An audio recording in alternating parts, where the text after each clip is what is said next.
से बोला बीड़ा वाली मैया की। मूर्ति सवार हो गई, सवार हो गई। डीजे पर नाचे लमार हो गई।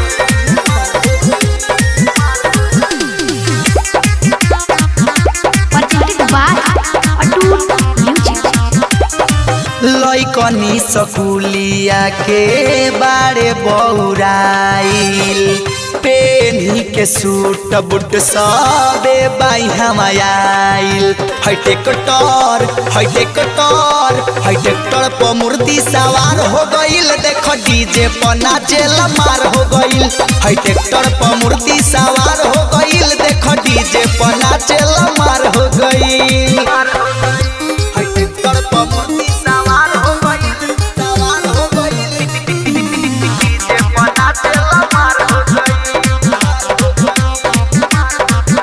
है ट्रैक्टर पर मूर्ति सवार हो गईल, देखो डीजे पर नाचे लमार हो गईल।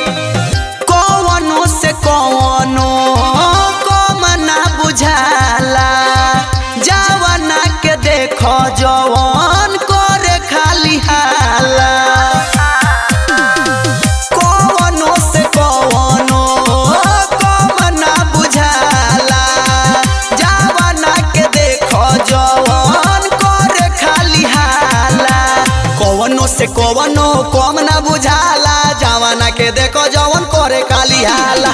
कौनो से कौनो कम ना बुझाला, जवाना के देखो जवान करे खाली हाला।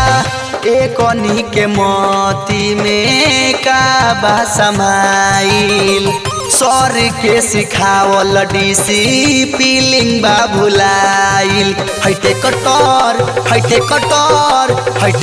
पर मूर्ति सवार हो गईल, देखो डीजे पर नाचे लमार हो गईल। है ट्रैक्टर पर मूर्ति सवार हो गईल, देखो डीजे पर नाचे लमार हो गईल। है ट्रैक्टर पर मूर्ति सवार हो गईल, सवार हो गईल। डीजे पर नाचे लमार हो गईल।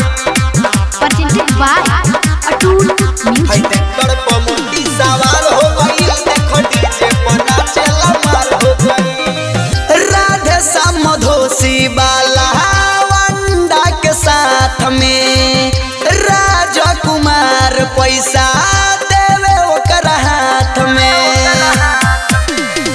राधे श्याम धोसी वाला वंडा के साथ में राजकुमार पैसा देवे ओकर हाथ में।